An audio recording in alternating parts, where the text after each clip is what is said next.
Kia ora everyone, welcome to another G News update on Thursday morning. Well, today we saw some really interesting bias in the newspapers. Of course, bias is usually hidden in the form of opinion, and today down at the Post we saw some real misleading misinformation in an opinion from Janet Wilson. Janet Wilson actually, and I'll quote it here, here's the quote, said that Christopher Hipkins was saying certain things about how he couldn't guarantee working with Te Pāti Māori by Tuesday this week. But what really happened here is that Janet Wilson was misrepresenting what Chris Hipkins actually said. And what Janet Wilson was saying, it had been said, was actually said by the media. This was a headline that was a paraphrasing of their take at Radio New Zealand of the fact that Christopher Hipkins said something entirely different.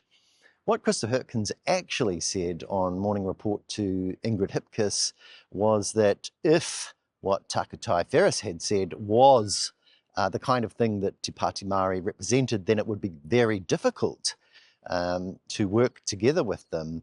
But of course, as we know, what Takutai Ferris said was not at all what the leaders of Te Pāti Māori represented, and they had already come out in the press and said so on the 4th of September at Stuff. And this is the kind of thing that everyone in the media knows because they read the media themselves. They know that that's the case.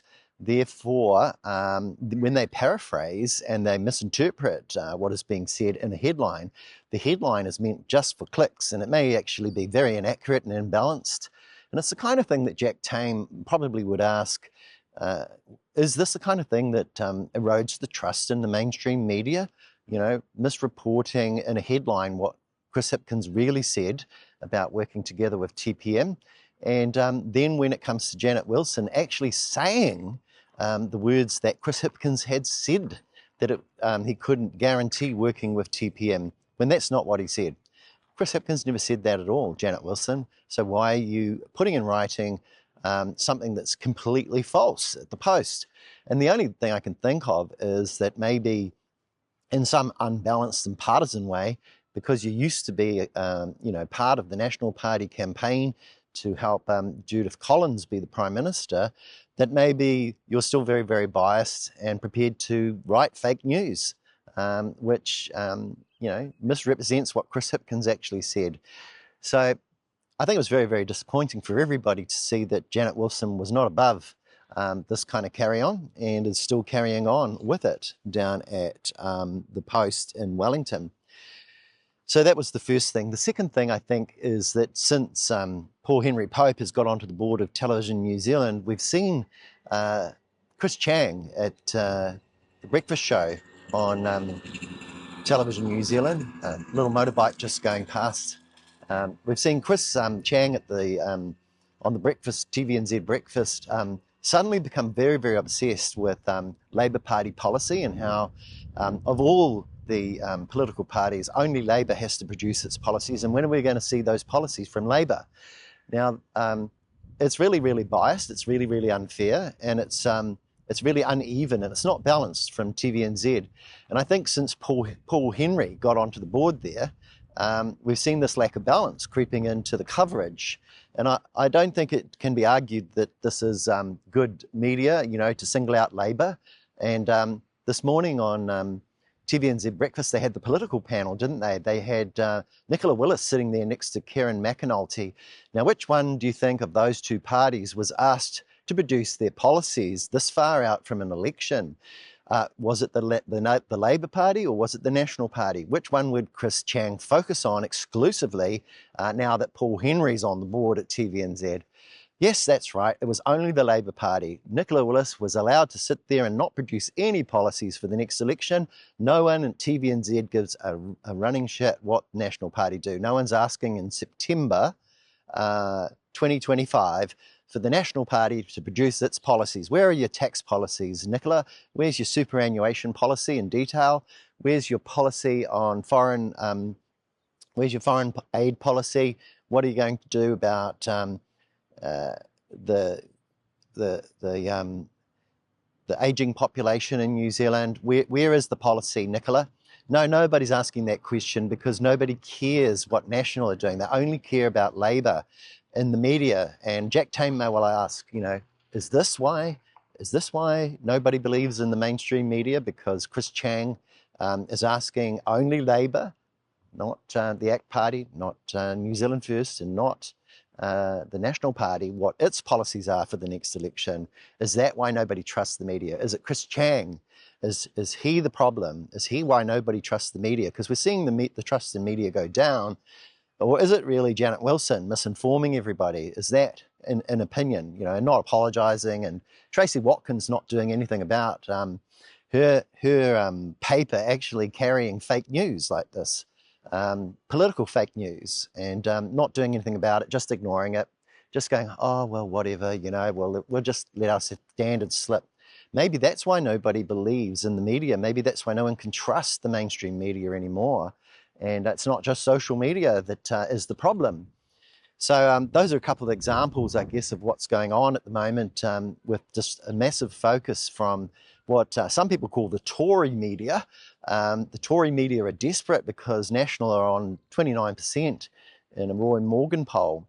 And even the Atlas Network Taxpayers Union poll has them behind and being out of power if there was a snap election held today, according to quite biased polling. So they're quite a long way down, and it looks like they're going further and further down the tubes. So this is what happens when one side of the equation that happens to be the moneyed side that is important to free enterprises that want to make a buck, that call themselves a media organisation, they're going down, their revenue's going down, their sponsors are going down, their political party is going down, and we're supposed to expect them to be accurate and balanced, but they're not. Good morning. So that's a great sight going past me just there. There's a lady with a couple of dogs. I'll just move the camera around so you can see who I'm talking about. There she goes down the street towards the G Newsmobile. And I think that's the Pony Club behind me as well, if you weren't aware what it is. And there were a couple of pukeko there a minute ago. Anyway, we're quite near the Piritahi Marae and we're quite near the Pony Club. And recently there's been a little bit of controversy on the island because the Pony Club is going to have to move because Ngāti Pāoa, who's the mana whenua here, wanting to build some houses here where the ponies do their dressage, and that's all okay. It's just a matter of finding a place for the Pony Club, right? Because some people like to ride horses and do dressage, and this is where they've been for a long, long time. So, but of course, Ngāti Pāoa have also been here a lot longer, and so you can see. Anyway, here we are outside the Pony Club on Waiheke Island, and we've just been talking about the shambles going on with Tory media as it focuses only on the Labour Party, as it does a massive beat up about TPM. Now, at the same time that it's focusing on that this week and only focusing on Labour and TPM and saying, well, this can't work, trying to dress up that situation, which is not factually correct, by the way. Of course, TPM, Labour and the Greens will work fine together.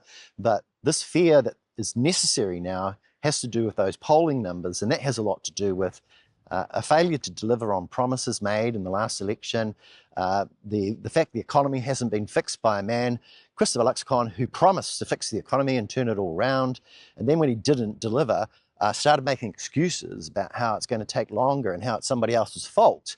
It's something to do with tariffs now, apparently, and these trade agreements that Labour set up that Todd McClay was taking credit for. They haven't been enough. There haven't been much going on really there. There's some talk still about something happening with India before Christmas, but even Todd's talking that down. And Todd couldn't do anything about the Americans. He's absolutely got no sway or influence at all. So it was a waste of time sending him over there, wasn't it? Anyway, broken promises and all that despicable behaviour about pay equity, stealing money off people, and letting Davey Boy basically run the show, letting Davey Boy let loose on with his anti-Maori agenda for the corporate benefit. You know the story. There's a long list of things that have gone wrong, and that's why we're voting out this government. Anyway, today the news broke that Davey Boy is not going to rule out changing the labelling on cigarettes. nicotine, tobacco, and even alcohol, to make it more likely that people will not worry about their health and just ruin their health and maybe die young, so that big tobacco can make a lot more money. Now, Davey Boy's all about big corporates making a lot of money, and he's got his regulatory standards bill, and he hasn't ruled out that the regulations agency he's brought in, which is really a deregulation agency for corporates, won't actually mess and make things a lot worse, poisoning people, making people more addicted. This is all Davey Boy's kind of territory at the ACT Party. And so health professionals are shocked.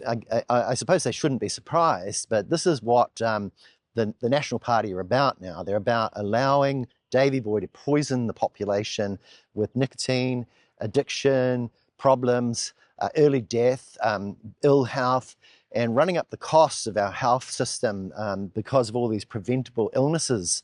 And so, of course, the health professionals have been out in force talking about the alcohol syndromes, the kind of harms that are done by these drugs that Davey Boy wants to free up and is not prepared to rule out, making those labels a lot more friendly and more desirable for people when they go to buy something in a shop. He wouldn't want it to be too stringent. He wouldn't want it to be too bureaucratic, and he'd rather people to lose their health and for the costs of healthcare to go up. So that's Davey Boy for you. And 8% of the population, mostly males that cannot spell and don't know actually much about English grammar, they believe in this. They believe in the poisoning and early death of New Zealanders, and that's why 8% of this population vote for ACT and keep voting for them. That's my opinion anyway. So that was in the news. We've got Davey Boy doing harm to society again, 8% wagging the National Party. So anyone that votes for National basically are voting for ACT because they don't have a leader. Nicola Willis is not going to step up, is she? Not after this terrible week she's had where it came out that she had that text from Ian Rennie at Treasury. Ian Rennie's basically a sort of a neoliberal guy running Treasury, and Treasury's stacked with neoliberals now. So it's all about Ruth Richardson era economics and getting a figure down to a debt ratio on a spreadsheet rather than you or me and our lives and the problems that we have making ends meet. So nothing can be done. No one can help you in a cost of living crisis. But Christopher Luxon will blow 44 grand on a helicopter ride if it's worth a photo op. On that particular topic, remember Chris Hipkins came in and said, well, there should have been reporters, shouldn't there? There should have been tourism reporters on that ride, and there weren't any. So if this was about increasing tourists to Queenstown or any of those kind of bogus reasons, then they blew that as well. They're just incompetent. They just threw 44 grand down the drain, and at the same time, they don't have any money to pay nurses properly. They don't have any money to pay teachers properly, but they have plenty of money to pay board members properly, and they have plenty of money for photo ops. So make of that what you will, but it just shows the prioritisation and the hypocrisy and the one-sidedness of some of these very, very greedy capitalists and their political party, in my opinion. So this is what we've got going on. We've got these kind of terrible immoralities and things that don't add up to the average Kiwi. And when you get someone like Kieran come on with alongside Willis, it really shows, just in a few words can just kind of bury her, and people go, that's right, Kieran, that's exactly right. He should be the guy. He's the guy, right? And she's just grinning and trying to chuck it off. But there's all these kind of mistruths in the media from people like Hosking, that's kind of saying inane things, and people are kind of too dumb to realise that, they're being led down an uncritical thinking path here that doesn't make any sense. It's just prejudice. So the prejudices are being fed. There's a lot of red meat being fed to people that are quite racist against the Maori world. And that's going to be a topic of a theme for the next election, is the racism of New Zealand and how much Mike Hosking will attack Te Pāti Māori and attack environmentalists and attack people who care about wealth inequality and people who care about a sustainable society. How much will a little man that's got this huge platform attack and influence all these kind of fairly bonehead males that can't even spell and get them to vote against their own interests yet again?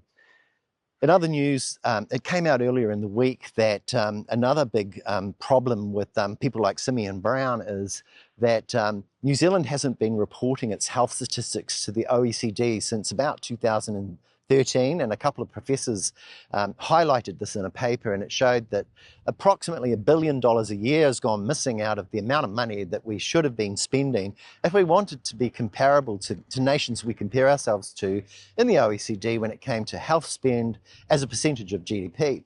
And so what we're seeing is that we've fallen behind a long, long way. And when we should really be investing this much in health, we're investing only that much in health. And then when we increase the budget and we get to about here with something like $30 billion a year being spent on health, Simeon Brown says that's a record spend. Therefore, the gap between what we should be spending to meet the need and what we are spending, the record amount, is that much. And that's why we have understaffing. That's why we have all those problems in our hospitals. And here's Simeon Brown trying to bullshit you and spin to you that the money's not the problem, when it's actually been since 2013 that we've been underinvesting $1 billion every year. So we're way behind when it comes to the amount of money we should have put into health, and we're being lied to by Simeon Brown and Christopher Luxon, who are saying we've got enough money in there, money's not the problem, and they insist on this when it's factually incorrect.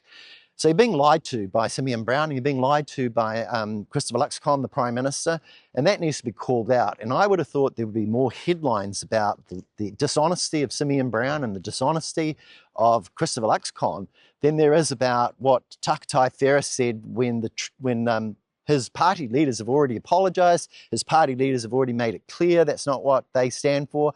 His party leaders have gone to the Greens and talked to them about it, and the Greens have actually come out and said there's no problem here. Labor have been talked to by Debs and co. There's no problem here. There's no problem here. And what Takatai Ferris said does not represent what Te Pāti Māori stand for. And that's clear to the media that they're going to continue on with their headlines. They're going to play that out day after day after day. If they're partisan, if they're racist, if they're targeting Māori, then they will continue to do what we've already seen them do. It's not like they're going to do this with Davey Boy. We're not going to see days and days on end about how Davey Boy and his stance on tobacco and nicotine and poisoning people means that he can't work with Christopher Luxon, right? We're not going to see Mike Hosking get up there and say, that's it, ACT and National can't work together. They'd be lunatics. I mean, because they don't agree on so many different areas, and yet here's Davey Boy getting away with things because Luxon is absent.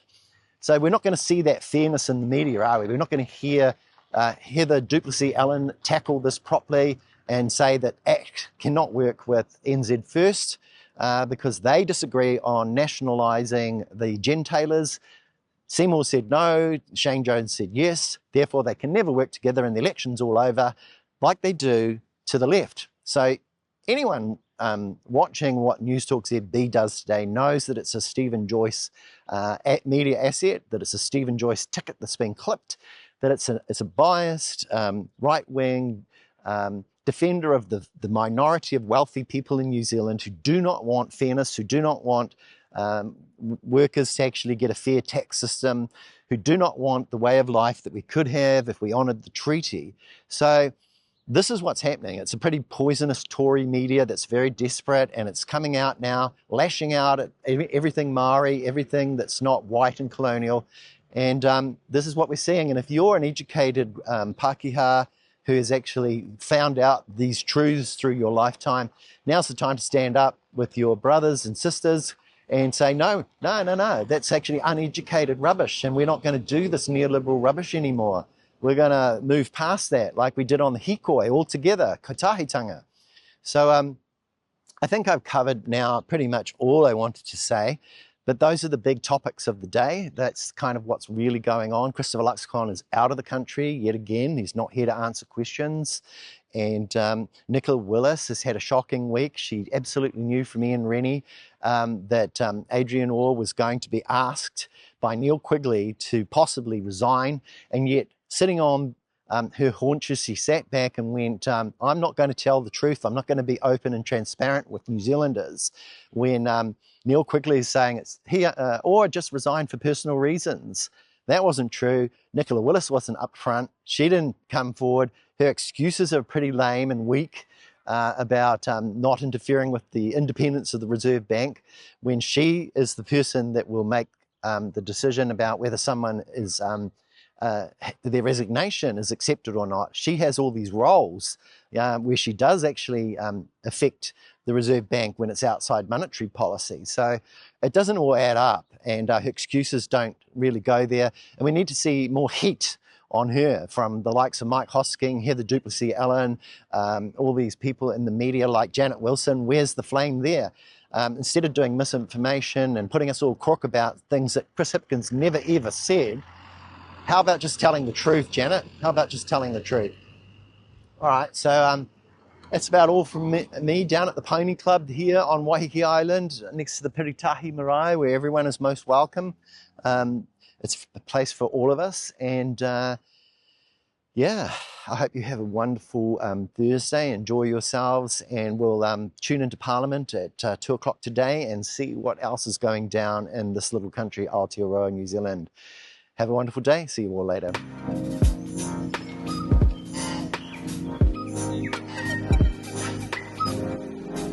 Welcome to G News, the good news.